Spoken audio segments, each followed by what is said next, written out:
Hello everyone, very very good morning. तो हमारा शुरुआत होता है सुबह का। तो सासू माँ आज हमारे लिए प्यार से खूब बोली, आज तुम्हारे लिए प्यार से मैं बनाऊंगी चाय। तो आज प्यारा भरा चाय पीना है हमें। तो अभी मैं चाय नहीं पी हूँ, पहले मेरे पति देव नाश्ता कर ले, इनको मेडिसिन खाना है। तो मेडिसिन खाने में आज नाश्ता में लाई नमकीन ये सब था। तो फिर सासू माँ चाय बनाने के बाद अपना बैठ के थोड़ी बहुत बातें उतें करने लगी। तो हम भी थोड़े बहुत कुछ काम था, तो मैं भी बोली नहा धो के आ गई। तो मैं भी अपना नाश्ता करने लगी, जैसे लाई नमकीन और साथ में चाय था सासू माँ के हाथों का। तो बहुत टेस्टी चाय था, चाय पीकर बहुत अच्छा लगा। उसके बाद अपना अभी तक ये कंटिन्यू बात कर रहे थे, बहुत टाइम तक बात की। तो मेरे हस्बैंड थोड़ा आराम किए। उसके बाद बहुत सारा काम था, जैसे कपड़े उपड़े थे सब बहुत फैले हुए थे। तो मैं सोची इसको पहले समेट देती हूँ। अभी तो मैं अपने ससुराल में हूँ, दुबई वाले ससुराल में हूँ। क्योंकि मेरा दुबई में मायका भी है, ससुराल में भी है, इंडिया में भी है। और ये ऐसा क्यों है ये मैं आप लोग को बताती हूँ। ऐसा इसलिए है कि हमारे ससुराल वाले दुबई में भी रहते हैं, कुछ लोग, कुछ और मेरे मायके वाले भी दुबई में रहते हैं। और इंडिया में भी मेरा मेन ससुराल है और मेरा मायका मेन है। तो यही था कि हमारे ससुराल और मायका एक जगह, यही रीजन है कि ऐसा क्यों है। तो मैं भी अपना कपड़े उपड़े समेटने में लग गई थी, क्योंकि मेरे पास बहुत सारा काम था। तो ये हुआ कि कंप्लीट कर ले। तो यही था देवर जी का, जेठ जी का, पति देव का, सौर जेठानी सास सबका बहुत सारा कपड़े था। तो अभी साफ होकर आया था, तो जेठानी ने मेरे साफ करके रखी थी। तो मैं बोली मैं इसको समेट देती हूँ, क्योंकि उनको भी बहुत सारा काम था। उनका अपना शोरूम है, तो शोरूम भी देखने जाना पड़ता है, फिर घर का भी काम रहता है, साथ में बीवी भी होने वाला है। तो बहुत सारा काम एक लोग के ऊपर बर्डन हो जाता है, तो सही नहीं लगता। तो ये होता है कि खुद भी कर लूँ, वो तो मुझे वैसे भी ज़्यादा करना चाहिए, बस मुझे को ज़्यादा कोई करने नहीं देता है। तो जितना हो सकता है मैं उतना कर देती हूँ। तो इसी तरह हमारा ससुराल का दिन बीत रहा है एक-एक दिन। देखिए अभी हम कब तक यहाँ रहते हैं, अभी मुझ कुछ पता नहीं है, कोई आइडिया नहीं, क्योंकि एक्चुअली पतिदेव का थोड़ा-सा पैर का फ्रैक्चर हुआ था, आप लोग को पता ही होगा। मैंने आप लोग को पहले से बताया हुआ था। तो इस वजह से सबने हमें यहीं बुला लिया, बोला आप लोग अभी तक यहीं रहो, अभी नहीं जाना, जब ठीक हो जाएगा तो जाना। तो यही होता है कि तो अभी इस वजह से मैं अपने ससुराल वाले घर आई हूँ। फिर देखते हैं आगे क्या होता है, अभी कब जाना है ये तो मुझे नहीं पता है बिल्कुल भी। तो पतिदेव भी बगल में थे, थोड़े हँसी-मज़ाक कर रहे थे, क्योंकि वो अभी चल फिर नहीं पाएँगे, तो कम से कम बोल-बोल के ही मज़ा ले मेरा। वो भी तो कुछ करना है नहीं, तो साथ में वॉकिंग भी नहीं कर पाते हैं, बहुत ज़्यादा काम रहता है, नहीं हो पाता है। तो इसी तरह हमारा दिन का काम बीत जाता है, और साथ में हमारी अनबी तो और सबसे बड़ी काम तो अनबी का रहता है। कुछ भी ना रहकर भी उसका काम रहता है, क्योंकि उसका छोटी बच्ची है, तो बहुत कुछ देखना पड़ता है। दिन भर यहाँ-वहाँ टहलना, घूमना, घर में थोड़ी-सी छोटी-सी कोई चीज़ पा जाएगी, उसको खाना स्टार्ट कर देगी। तो बहुत सारा यही सब हमारे साथ होता है। तो इसी तरह हमारा दिन का शुरुआत होता है, रात का शुरुआत होता है, पता ही नहीं चलता कब हम दिन से रात हो जाता है, टाइम का ये पता नहीं चलता। कहीं भी रहो, आप इंडिया में रहो, चाहे आउट ऑफ इंडिया रहो, कहीं भी रहो, कुछ भी नहीं पता चलता है। क्योंकि काम ऐसा चीज़ होता है घर का, कि घर में ही रहो, ये है कि घर के काम में बहुत ज़्यादा मेहनत नहीं है, घर का काम आप आराम कर के कर सकते हो, लेकिन इतना काम होता है कि कुछ नहीं कर सकते। उसके बाद फिर पतिदेव को भी नहला-वहला के ला दिए थे, क्योंकि इनको हमें हमें ही नहलाना पड़ता है। साथ में मैंने कॉम्ब कर दिया, क्योंकि अभी ऑफ़िस का काम करना था इनको, खाना तो कुछ भी नहीं खा रहे, इनका पेट बिल्कुल भी सही नहीं है, पता नहीं इनके पेट में क्या ही हो गया है, कि इनको डाइजेस्ट नहीं हो रहा कोई भी चीज़। अब पैर का दिक्कत, साथ में पेट का भी दिक्कत।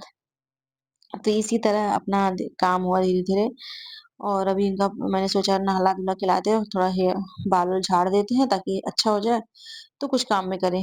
और साथ में थोड़ी बहुत बातचीत इनकी मेरी चलती रहती है, नोक-झोंक होता रहता है, बातों-बातों में तो मज़ा ले रहे थे, बोले वो वाली सीरियल नहीं डालना भाई, मैं कुछ भी बोल रहा हूँ। मैं बोली वो तो है, वो तो आप कुछ भी बोल रहे, इस वज़ह से मैं रियल वॉइस नहीं डाल रही हूँ आपकी।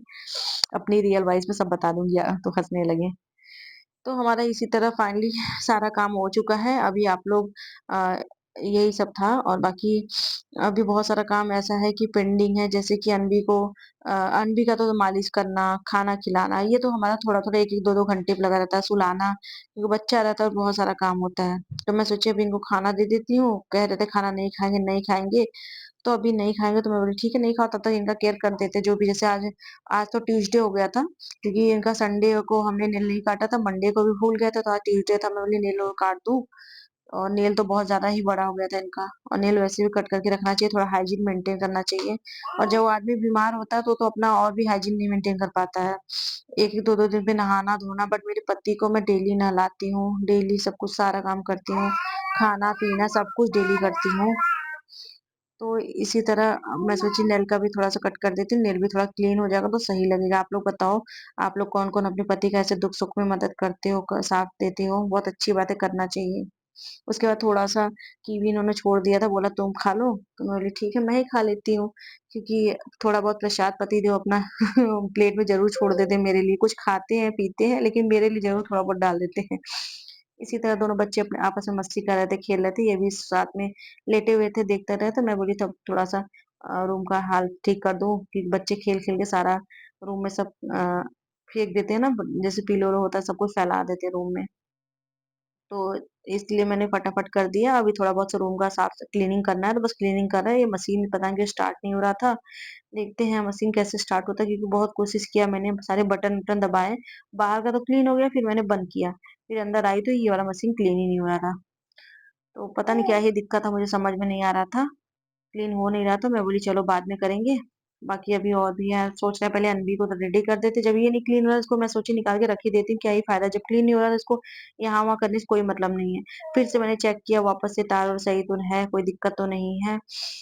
सब कुछ मैंने चेक कर लिया, आगे-पीछे डुला-वुला के सब कुछ देख लिया, तो बट नहीं हो रहा था क्योंकि ये जो हमारे रूम में लगा है नीचे ज़मीन पे, ये जब तक हम इससे नहीं क्लीन करेंगे नहीं होगा, झाड़ू से या इससे इससे कचरे नहीं निकलते हैं। तो इसी तरह हमने अपना उसको काम को पेंडिंग छोड़ दिया, अभी मैं अनवी को रेडी करना स्टार्ट कर दी हूँ। अनवी हमारी खेल रही है, इसको रेडी करके फिर देखते हैं सोती है तो सुला देते हैं, नहीं तो फिर दूसरा कोई काम करेंगे, क्योंकि वैसे भी दोपहर में नींद नहीं आता तो कुछ न कुछ हम काम ही करते रहते हैं। तो इसी तरह फाइनली अनवी को इसके पापा को दे दिए, खिला रहे हैं, मैं बोली तब तक ये सब थोड़ी चीज़ें इसको एक जगह रख देती हूँ ताकि बर्तन एक जगह रहेगा तो धुलाने में ईज़ी हो जाएगा। तो फाइनली मैंने सब कुछ कर दिया है, अब बर्तन धुलना है, बाद में धुलेंगे, अभी चलेंगे अनवी को सुलाने, देखते हैं अनवी क्या कर रही है। ओह! अनवी पापा के साथ खेल रही है अपनी, तो बस अनवी अब खेलने में लगी है। Thank you.